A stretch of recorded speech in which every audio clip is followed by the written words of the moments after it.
Good day kapadyak! Sa video natin ngayon, checkin natin itong Kinesis TI-180 frame. O tara! Kung bago ka lang sa channel ko, huwag kalimutan mag-subscribe at i-click yung bell icon para notified ka sa mga future videos ko. Di ba like na rin? Ito yung pinakamagaan na frame sa lineup ni Kinesis.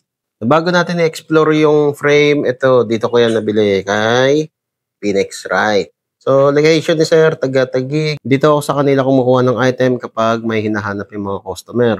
O yan, original price, 10.4. So, 5.2 na lang siya ngayon. So, yung black, textured siya guys. Parang ganyan yung ano niya, texture niya ng pintura. So, parang bako-bako na hindi maintindihan. Ito naman yung parang chameleon color. Nag-iiba-iba yung kulay niya, depende kung saan ka nakatingin o kung saan angulo ka nakatingin. Tapos may dalawang size din yan. Isang small saka medium. So yung headset niya tapered, tapos integrated pa. Hindi na siya kailangan lagyan ng bearing cap. Hulma na sa kanya yung bearing cap. So, ipapatang mo na lang dyan yung bearing. Yung seat tube naman niya pang 31.6 na seat post. At yung bottom bracket shell naman niya, standard BSA threaded.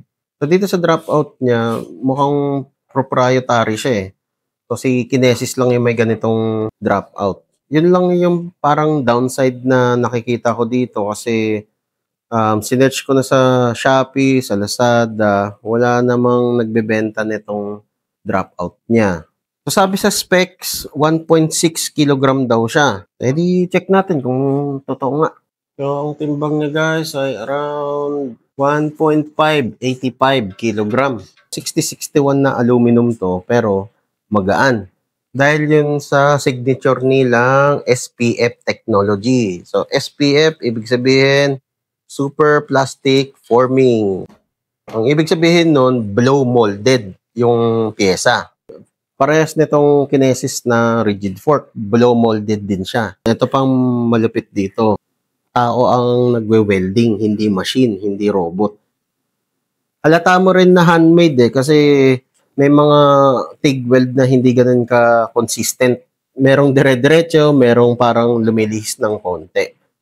Sa design naman niya o sa parang geometry niya, hindi naman ganun ka-slack yung head tube niya. So talagang pang ano lang, pang XC lang talaga siya. Hindi siya ganoon ka-aggressive. Okay din to gawing parang crit setup eh. Total, sobrang gaan pa. So, ito naman yung sa chain stay niya. Ganito yung design. Flat dito. Yan, pag ganyan, flat. Pero, pag ganun naman, pa-flat siya dito. Yan, parang umikot pag ganyan. Diba? Flat pa ganyan, flat na pa ganun. So, 27.5 to guys, pero kasya dito, 29 up to 1.95. Yun yung pinaka-max niya. Meron na siyang kasamang hardware. Yan. Meron na siyang kasamang headset at seat lamp. So, hindi ka naman problema. So, kasama na dyan yung mga takip dun sa butas. Saka itong shim. So, itong shim guys, dinalagay yan dito sa steerer tube. Yan yung magproprotekta dun sa steerer tube o dun sa cable, sa housing.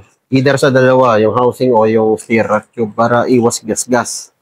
Ito yung kasamang headset, FSA. Meron din siyang kasamang flower na naiiba. So ito, para siyang removable na flower nut. Yan. So kung meron kang bagong fork, ito na yung ilalagay mo. Hindi ka na magpupukpok ng flower nut. Ito na rin yung kasamang top cap. May ibang system yung sa Kinesis. Kulit nga. Kasi hindi ko naman to gagamitin dahil naka-flower nut na yung rigid fork. And ito naman yung seat lamp niya ni Kinesis.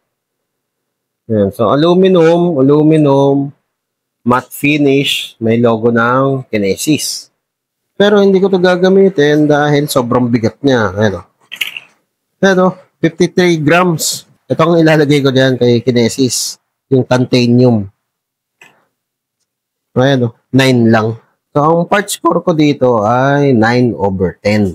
Hindi siya perfect score dahil lang dito sa proprietary na dropout. Saka kung gusto mo ng malapad na gulong, hindi pwede.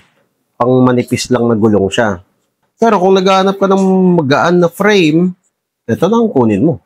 So yun guys, ang review ko dito. So kung nagustuhan mo tong video na to, leave a like. O kung may katanungan ka pa, o kung may gusto kong idagdag, comment down below lang. Ayos! Whee! O kapadyak, kung na-enjoy mo tong mga video ko, leave a like at i-share mo na rin sa mga tropa pips mo. Makakatulong ito sa channel. Kung gusto mo pa manood ng ibang video, ito, meron pa tayo. Hindi tayo nauubusan. Ayan, katulad nito, saka ito. Oh, nood ka na. Madami pa tayong mga video na i-upload. Kaya, mag-subscribe at i-click yung bell icon para notified ka sa mga future videos ko. Maraming salamat. See you next time.